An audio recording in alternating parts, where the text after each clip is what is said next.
Welcome to MRR news బులెటిన్ల ముందుగా headlines చూద్దాం.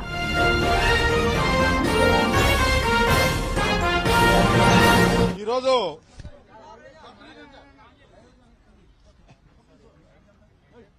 రాష్ట్ర చరిత్రలో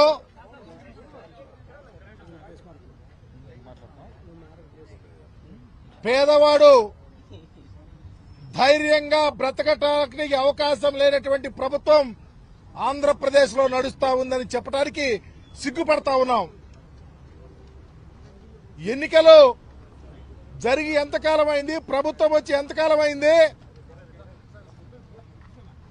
దళితుడు పేదవాడు ఈరోజు ఊళ్ళు విడిచి పలాయనం చిత్తపించాల్సిన పరిస్థితి ఈ ప్రభుత్వం ఎందుకు తీసుకొచ్చిందో దానికి సమాధానం ఎవరు చెప్తారో చెప్పాలని చెప్పి ఈరోజు మీ ద్వారా డిమాండ్ చేస్తా ఉన్నాం. ఈరోజు మందా సాల్మన్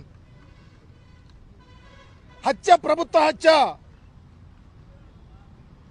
ఈ హత్యను ప్రేరేపించిన వాళ్ళు కారకులు. ప్రభుత్వం దీనిని వెంటనే సిబిఐ ఎంక్వైరీ చేయాలని డిమాండ్ చేస్తా ఉన్నాం. హత్య జరిగినటువంటి తీరు, ప్రభుత్వంలో ఉన్నటువంటి వ్యవస్థ కూడా చేతులు కలిపిందంటే, మందా సాల్మన్ అనే వ్యక్తి భార్యకు బాగాపోతే ఎన్నికలైన తర్వాత ఊరు విడిచి మీ అఘాయిత్యాలకు భయపడి వేరే ప్రాంతంలో బ్రతుకుతాకు వచ్చి భార్యను చూస్తాకొస్తే అతని మీద దాడి చేసి అతన్ని బహిరంగంగా కొట్టి తల మీద అతను హాస్పిటల్లో చావు బతుకుల మీద ఉంటే పోలీసు వారికి ఫోన్ చేసి వెళ్ళి కంప్లైంట్ ఇస్తే కేసు కట్టరు. ఎవరైతే హత్య చేశారో వాళ్ళు కౌంటర్ కంప్లైంట్ ఇస్తే అది సాల్మన్ మీద, మందా సాల్మన్ మీద, చావు బతుకుల మీద ఉన్నవాడి మీద 324 కడతారు. మందా సాల్మన్ వాళ్ళు ఇచ్చినటువంటి కంప్లైంట్